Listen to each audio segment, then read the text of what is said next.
প্রিয় শিক্ষার্থীবৃন্দ, সবাইকে আন্তরিক শুভেচ্ছা। তোমরা ভালো আছো নিশ্চয়ই। এই যে ভালো আছো নিশ্চয়ই প্রতিদিনই বলি, এটা বলতে হয়। আসলেই তোমরা ভালো আছো, এটা আশা করি, প্রত্যাশা করি। আর ভালো থাকার জন্যে এই বৈশ্বিক মহামারীর সময়ে কিছুটা সতর্কতা, সচেতনতাই যথেষ্ট। আমরা যেন স্বাস্থ্যবিধিটা মানি, আমরা যেন হাত ধুই, হাত না ধুয়ে যেন চোখে মুখে হাত না দিই, ঘরের বাইরে গেলে মাস্ক ছাড়া যেন আমরা না যাই, আর বাইরে যখন জরুরি প্রয়োজনে আমরা যাব, আমরা যেন সামাজিক দূরত্বটা রক্ষা করি। সামাজিক দূরত্ব বলতে একটা নির্দিষ্ট দূরত্ব যেন আমরা একজন থেকে আরেকজনের মাঝখানে বজায় রাখি। সাধারণ এই কয়েকটা জিনিস যদি আমরা মেনে চলি, তাহলে আমরা নিজেরাও ভালো থাকবো, আমাদের পরিবার ভালো থাকবে, আমাদের বন্ধু স্বজনেরা ভালো থাকবে, সর্বোপরি আমাদের দেশ ভালো থাকবে। তো আমরা চতুর্থ বর্ষে বাংলা অনার্সের অনেকগুলো বিষয়বস্তুর মধ্যে, সাবজেক্টের মধ্যে আমাদের পাশ্চাত্য সাহিত্য তত্ত্ব এবং সাহিত্য সমালোচনার পদ্ধতি নামে একটা সাবজেক্ট পাঠ্য আছে। এই বিষয়টা আমাদের কাছে অনেকটা অচেনা। অচেনা বলতে আবার একেবারে অচেনা না। আমরা আমাদের দেশের সাহিত্যকে, সাহিত্যিকদের, দার্শনিকদের, লেখকদের যেভাবে চিনি, পাশ্চাত্যের সাহিত্যিক, দার্শনিক, বিশ্বখ্যাত মহামানব যারা আছেন তাদের সাহিত্যকর্ম, তাদের দর্শন চিন্তা, এই বিষয়গুলো সম্পর্কে আমাদের ধারণা তুলনামূলকভাবে অনেকটা কম, এটা স্বীকার করতেই হয়। কারণ হচ্ছে আমাদের এই পাশ্চাত্য সাহিত্য পাঠ এবং চর্চা, এটা আমাদের সুযোগও কম, আকাঙ্ক্ষাও খুব বেশি কাজ করেনি।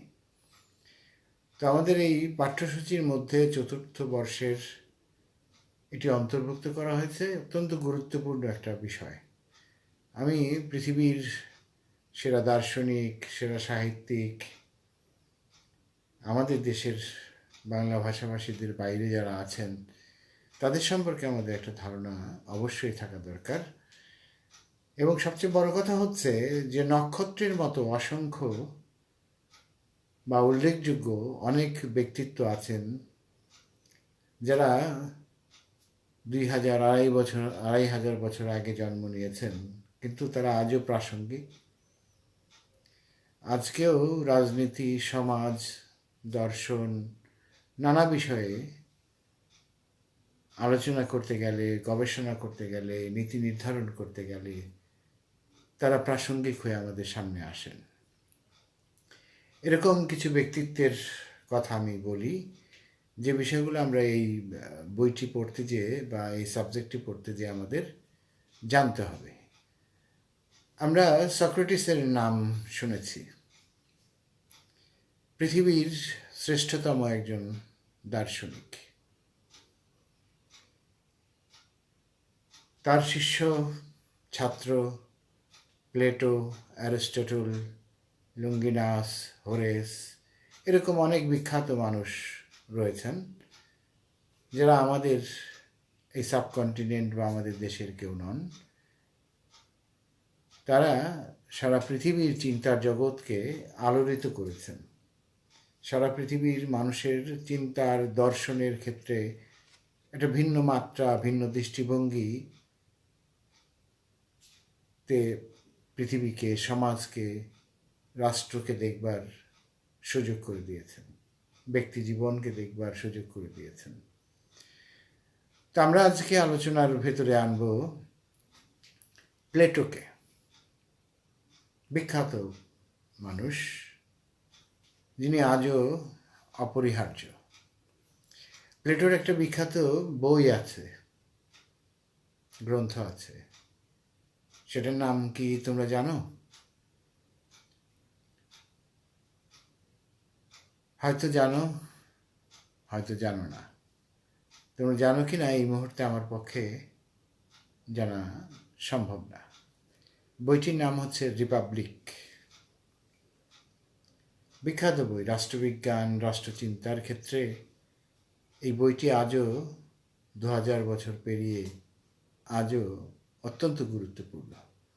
তো যাই হোক, আমরা প্লেটো সম্পর্কে একটা সাধারণ ধারণা আমাদের নেওয়া প্রয়োজন।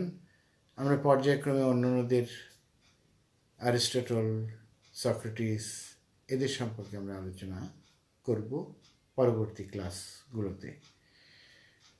প্লেটোর জন্ম হয়েছে 427 খ্রিস্টপূর্বে এবং মৃত্যু হয়েছে 347 খ্রিস্টপূর্বে। দুটো জিনিস আমাদের সামনে আসে এই সনের কথা বললে, একটা হচ্ছে খ্রিস্টাব্দ আর একটা হচ্ছে খ্রিস্টপূর্ব। যীশুখ্রিস্টের জন্মের পর থেকে যে সনটা গুনে আসছি আমরা আজকে, কত 2020 খ্রিস্টাব্দ, ঠিক সেই জন্মের আগের সনগুলোকে বিপরীত দিক থেকে গুনলে সেটাকে বলি আমরা খ্রিস্টপূর্ব, অর্থাৎ যীশুখ্রিস্টের জন্মের পূর্বের সময়কালটা। সেদিক থেকে 427 খ্রিস্টাব্দে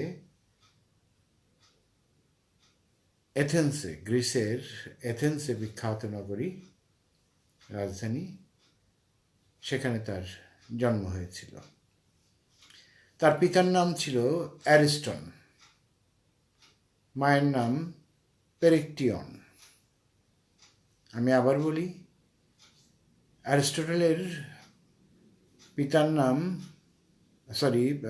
প্লেটোর পিতার নাম অ্যারিস্টন, মা পেরিকটিয়ন।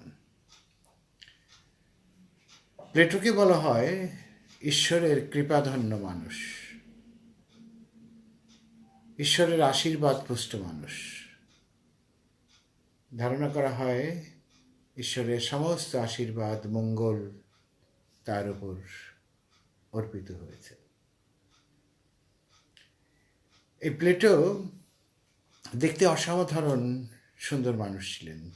তার দেহ লাবণ্য ছিল মুগ্ধ করবার মতো, আর বুদ্ধিমত্তায় তিনি চমৎকার একজন মানুষ ছিলেন। সেই সময়ে বুদ্ধিমত্তার দিক থেকে তিনি একটা বিদ্যুৎ ছটার মতো আলোকোজ্জ্বল মানুষ ছিলেন। তো এই আমাদের প্লেটোর গুরু বা শিক্ষক ছিলেন সক্রেটিস। আবার আরেক বিখ্যাত মনীষী, দার্শনিক অ্যারিস্টটলের শিক্ষক ছিলেন আমাদের প্লেটো। তিনজন মহামানব, মহান দার্শনিক, কালোত্তীর্ণ, যুগোত্তীর্ণ, শতাব্দী, সহস্র বছর পেরিয়ে যারা আজও প্রাসঙ্গিক। চিন্তা করে দেখো, খ্রিস্টপূর্ব 427 খ্রিস্টপূর্বে জন্মগ্রহণ করেছেন যে মানুষ, সেই মানুষটিকে নিয়ে আমরা আজকে আলোচনা করছি, তাকে নিয়ে কথা বলছি। এত দীর্ঘ সময় অতিক্রম হবার পরও তার চিন্তার, তার দর্শনের, তার ভাবনার আবেদন বিন্দুমাত্র কমেনি। তারা পৃথিবীকে দিয়ে গেছেন, দর্শন দিয়ে গেছেন, চিন্তা দিয়ে গেছেন, দৃষ্টিভঙ্গি দিয়ে গেছেন, ভাবনা দিয়ে গেছেন, যার উপরে ভিত্তি করে এই আধুনিক পৃথিবী এ পর্যন্ত এসেছে। রাষ্ট্র ব্যবস্থা, জীবন ব্যবস্থা নানাভাবে তাদের সেই দর্শনের কে ভিত্তি করে বিকশিত হয়েছে। তো প্লেটো যখন সক্রেটিসের সান্নিধ্যে বা তার কাছে শিখতে যান, শিক্ষা নিতে যান, শিক্ষকের কাছে যখন ছাত্র হিসেবে যান, সেই সময় সক্রেটিসের সাথে প্লেটোর বয়সের ব্যবধান ছিল 42 বছর। এই যে এত বড় ব্যবধানের দুজন মানুষ কি করে ছাত্র এবং শিক্ষক হলেন, এটি একটা মজার বিষয় বা কৌতূহলের বিষয় বটে। এর যোগসূত্র ছিল সক্রেটিসের যে নিয়মিত পাঠচক্র হতো, সেই নিয়মিত পাঠচক্রে অংশ নিতেন প্লেটোর মামা এবং চাচা। তাদের সূত্রেই প্লেটো সক্রেটিসের সান্নিধ্যে শিক্ষা গ্রহণের জন্য গিয়েছিলেন। আর সক্রেটিসের শিক্ষাদানের পদ্ধতি ছিল আমাদের যে সাধারণ শিক্ষাদানের যে পদ্ধতির সম্পূর্ণ ভিন্ন, আলাদা। তিনি কোনো প্রতিষ্ঠান খুলে নির্দিষ্ট জায়গায় বসে তার কাছে যারা জানতে আসতেন, তার কাছে যারা শিক্ষা নিতে আসতেন, তার কাছে যারা পরামর্শ নিতে আসতেন, বুঝতে আসতেন, তিনি কোনো প্রতিষ্ঠানে বসে তাদেরকে শিক্ষা দিতেন না, তার চিন্তাধারা তাদের মধ্যে প্রকাশ করতেন না। তিনি কি করতেন, হাঁটতে হাঁটতে কেউ তাকে জিজ্ঞেস করলো কোনো বিষয়ে, বা 5-10 মানুষ একত্রিত হলো, তিনি থেমে সেখানে তিনি তার কথাগুলো বললেন, বা তাদের কোনো প্রশ্ন থাকলে, চিন্তা থাকলে অ্যারিস্টটল তাদের বলতেন।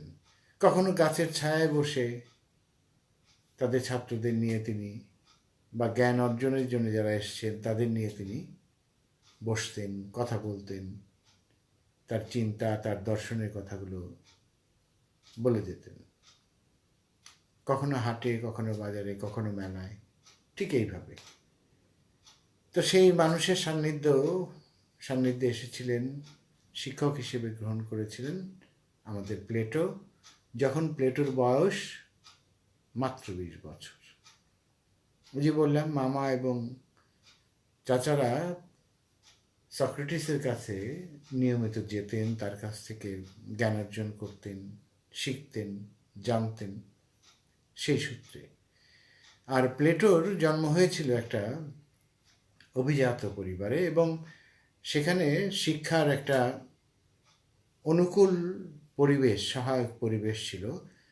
শিশু বয়সে প্লেটো অত্যন্ত ভালো কিছু শিক্ষকের সান্নিধ্য পেয়েছিলেন, এবং তাদের কাছ থেকে শিক্ষা গ্রহণ করে তার চিন্তা, তার ভাবনা, তার চেতনার যে জগৎ, সে জগৎটা বিকশিত হয়েছিল।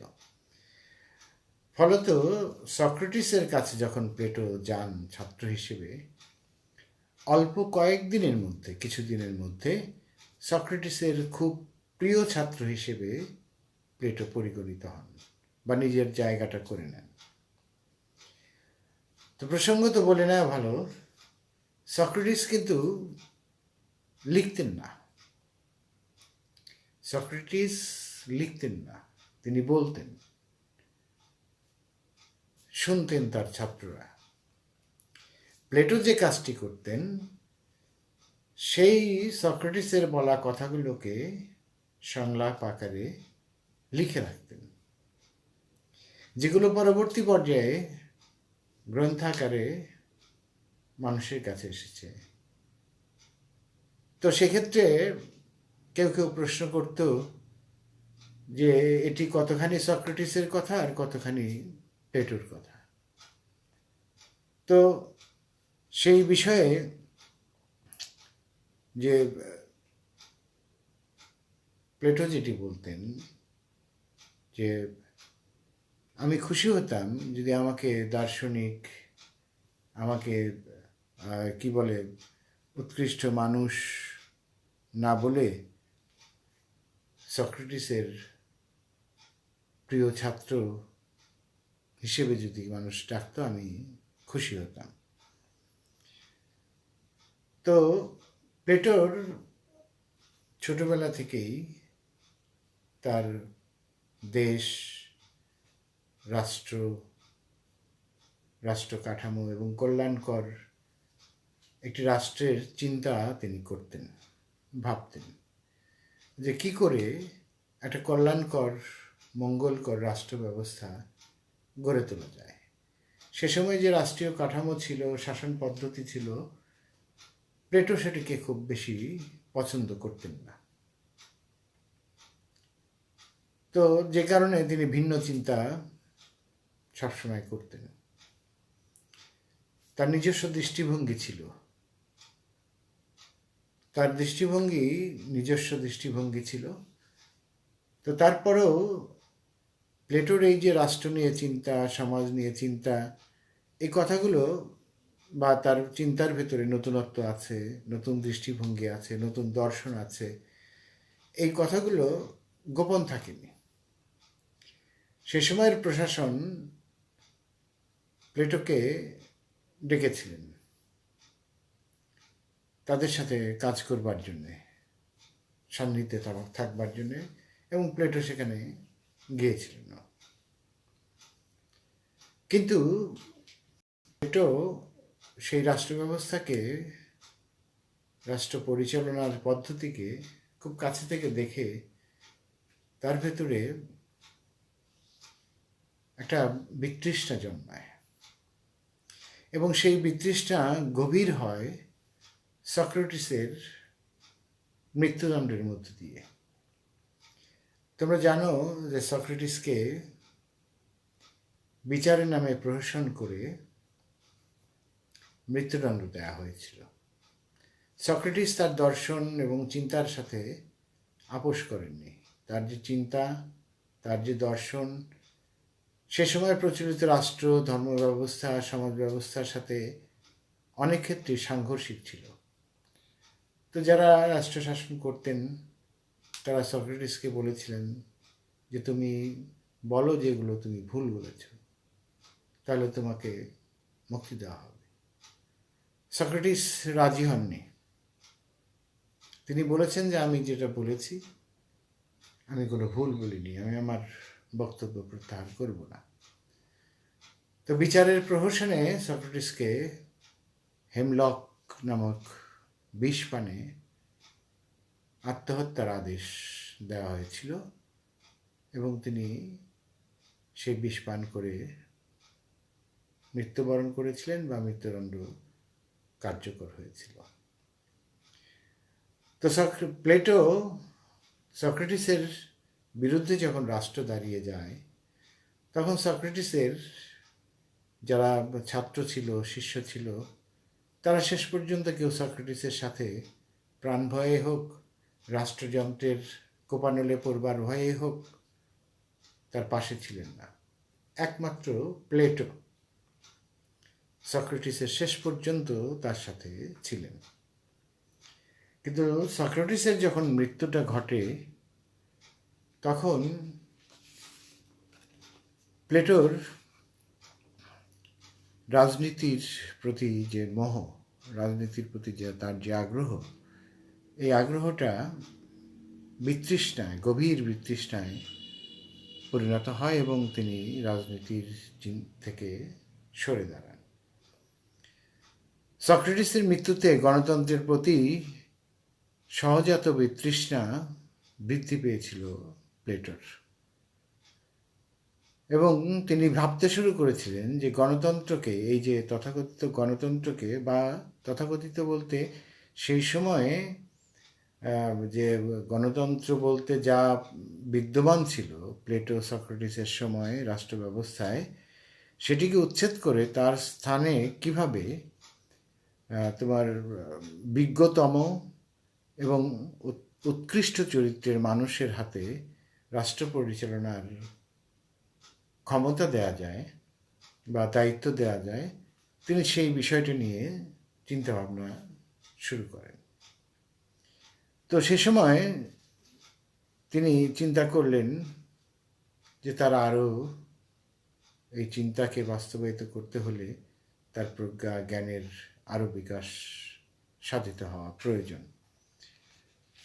তো তিনি এথেন্স থেকে দেশের বাইরে চলে গেলেন। মিশর, ইতালি, সিসিলি, এই সমস্ত দেশগুলো তিনি ভ্রমণ করলেন, এবং সেখানকার দার্শনিক পণ্ডিত, চিন্তাবিদ এদের সংস্পর্শে আসেন এবং নিজের যে জ্ঞানের গভীরতা, সেই গভীরতাটাকে আরও বিশাল ব্যাপ্তি, আরও বিশালত্ব, আরও ধারালো, আরও নিখুঁত করবার একটা সুযোগ তার মধ্যে আসে। দীর্ঘ 10টি বছর তিনি বাইরে ছিলেন। 10 বছর পর তিনি ফিরে আসেন। এর মধ্যে প্লেটোর এই যে চিন্তার বিকাশ, পণ্ডিত হিসেবে, দার্শনিক হিসেবে তার যে খ্যাতি, সেই খ্যাতিটি প্লেটো এথেন্সে না থাকলেও ছড়িয়ে পড়েছিল।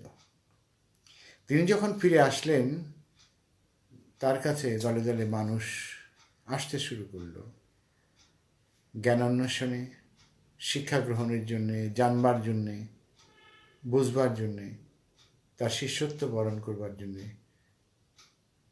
তো প্লেটো যে পথটি বেছে নিলেন, তিনি তার শিক্ষক অ্যারিস্টটলের সক্রেটিসের শিক্ষাদান পদ্ধতি তিনি গ্রহণ করলেন না।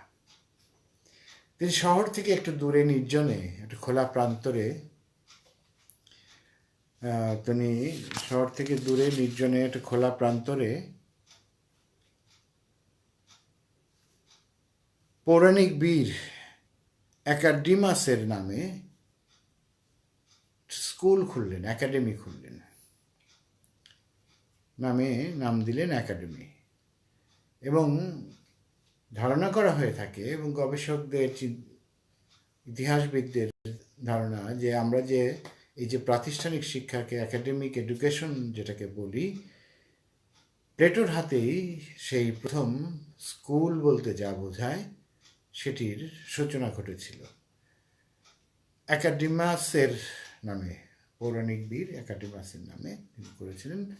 এবং প্লেটো আমৃত্যু সেখানে বসে তার ছাত্রদের শিক্ষা দিয়েছেন, জ্ঞান বিতরণ করেছেন, আলোচনা করেছেন, চিন্তা করেছেন, ভেবেছেন, এবং তার শিক্ষার্থীদের জ্ঞানের আলোয় উদ্ভাসিত করেছেন। তো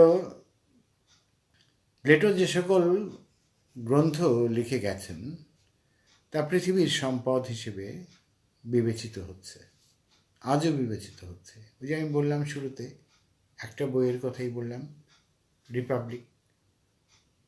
আজও রাষ্ট্রবিজ্ঞান, রাষ্ট্রনীতি সম্পর্কে পড়তে গেলে রিপাবলিককে বাদ দিয়ে পড়া পরিপূর্ণতা আসে না। প্লেটোর সেই রাষ্ট্রচিন্তা তাদেরকে গ্রহণ করতে হয়। তো সে সময় কবি শেলি, বিখ্যাত কবি শেলি বলেছিলেন তার লেখা সম্পর্কে, আমি একটু পড়ে শোনাই, যে প্লেটোতে সমন্বয় ঘটেছে ঘনিষ্ঠ আর সূক্ষ্ম যুক্তিবিদ্যার সাথে দৈববাণীর এক কবিত্বময় দীপ্তি। তার সময়ের ঐশ্বর্য, গরিমা আর সুসঙ্গতি গলে গিয়ে যে ছন্দময় উপলব্ধি, অদম্য স্রোতধারা সৃষ্টি হয়েছিল, তা এক রুদ্ধ নিঃশ্বাস দ্রুত গতিতে আমাদের টেনে নিয়ে যায় সামনের দিকে।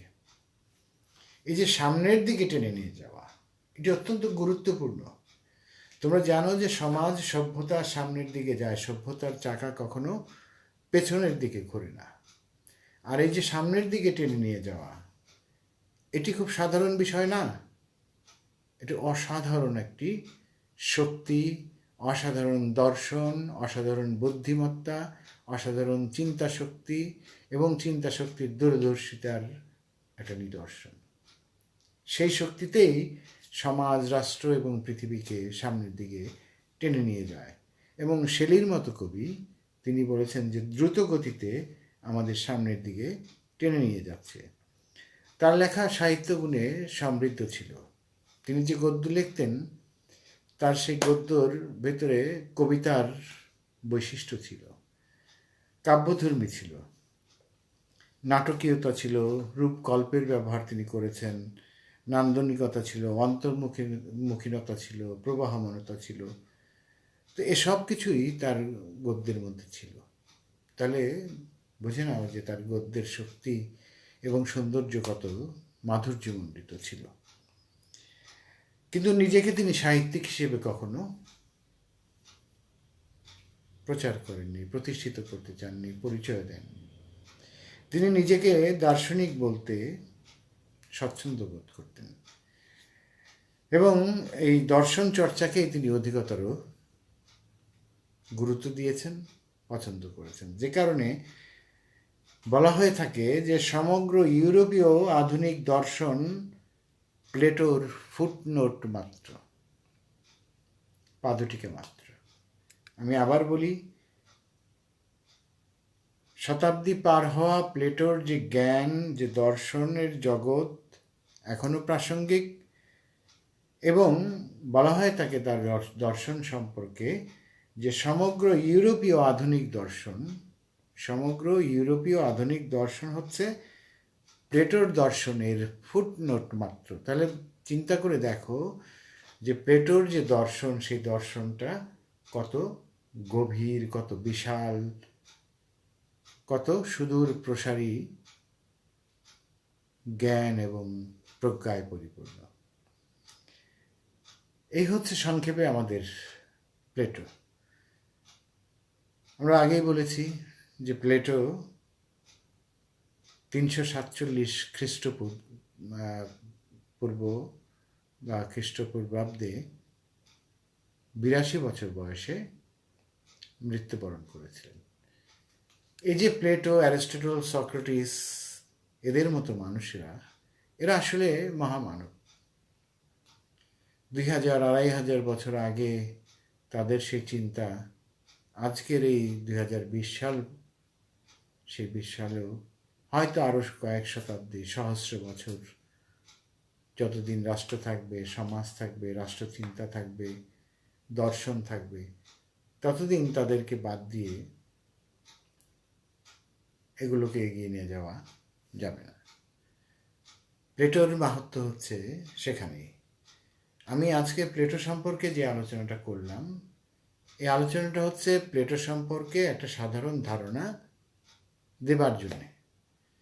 প্লেটো বিভিন্ন বিষয় সম্পর্কে বলেছেন, সেই বিভিন্ন বিষয় সম্পর্কে তিনি কি বলেছেন, তার মত, তার বিশ্লেষণ, এগুলো সম্পর্কে আমরা পরবর্তী ক্লাসে আলোচনা করব। আসলে প্লেটো, অ্যারিস্টটল, সক্রেটিস, এদের মতো মহান দার্শনিক, কালোত্তীর্ণ, যুগোত্তীর্ণ দার্শনিকদের সম্পর্কে আলোচনা করতে গেলে বিস্তর সময়ের প্রয়োজন। আমাদের হাতে সেই সময়টিকে খুব কম। তো বিভিন্ন বিষয় নিয়ে প্লেটোর যে দর্শন মত, সেই দর্শন মত সম্পর্কে আমরা আগামী ক্লাসগুলোতে আলোচনা করব। তিনি সাহিত্য নিয়ে কী বলেছেন, আদর্শ মানুষ নিয়ে কী বলেছেন, কল্যাণকর রাষ্ট্র নিয়ে কী বলেছেন, এরকম আরও প্রসঙ্গ আছে, যে প্রসঙ্গগুলো নিয়ে আমরা আলোচনা করব। আজকে এ পর্যন্তই থাকুক। ভালো থাকো, সুস্থ থাকো, এবং আমরা যেন সবাই স্বাস্থ্যবিধি মেনে আমরা নিরাপদে থাকি, আমাদের পরিবারকে নিরাপদে রাখি, আমাদের দেশকে নিরাপদে রাখি। আমরা ভালো না থাকলে, আমাদের পরিবার ভালো না থাকলে, আমাদের দেশ, প্রিয় মাতৃভূমি, সে ভালো থাকতে পারে না। দেশের স্বার্থে, দেশের প্রয়োজনে আমাদেরকে কষ্ট করে হলেও স্বাস্থ্যবিধি মানতে হবে। এই কোভিড-19 এই মহাদুর্যোগ থেকে নিজেদেরকে নিরাপদ রাখতে হবে।